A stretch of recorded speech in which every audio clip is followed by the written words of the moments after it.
Tamara Ecclestone nuk do ta ketë vështirë ta zëvendësojë ish të dashurin Omar Kiami, me të cilin u nda këtë verë. Bukuroshja 28 vjeçare ka realizuar një seri fotosh me veshje intime, duke mos lënë indiferent meshkujt, pasi ato tregonin linjat e saj seksi. Vajza e bostit të Formula 1 Bernie Ecclestone kishte veshur të brendshme në ngjyrë të zezë, shoqëruar me taka të larta. Fotot u publikuan 3 ditë pasi u mësua edhe për kalendarin e realizuar prej saj për vitin 2013, ku kishte një seri fotosh me bikini.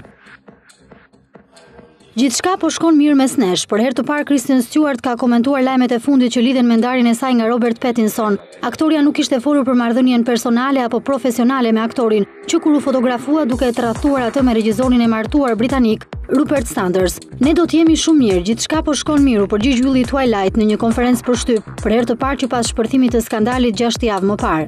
Ende është i paqartë statusi i marrëdhënies së tyre, edhe pse Pattinson është larguar nga shtëpia që ndani në Los Angeles, të dy janë treguar të rezervuar me mediat.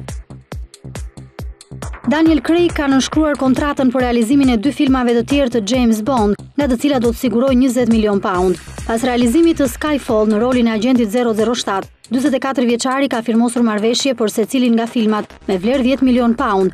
Ai ka vendosur të mbetet në formë për rolin pasi duhet të bëjë edhe atë që bëjnë dublantët. Loja e Craig është vlerësuar edhe nga Sir Roger Moore, që luajti agentin Bond 7 herë në vitet 1973 deri në 1985, pasi ai ka thënë se Daniel është agenti më i mirë Bondi të gjitha kohërave, për sa i përket aktrimit dhe formës fizike. Filmi Skyfall do të shfaqet në kinemat britanike më 26 tetor. 22 filmat me agentin sekret James Bond kanë siguruar më shumë se 3.3 miliard pound të ardhura në të gjithë botën.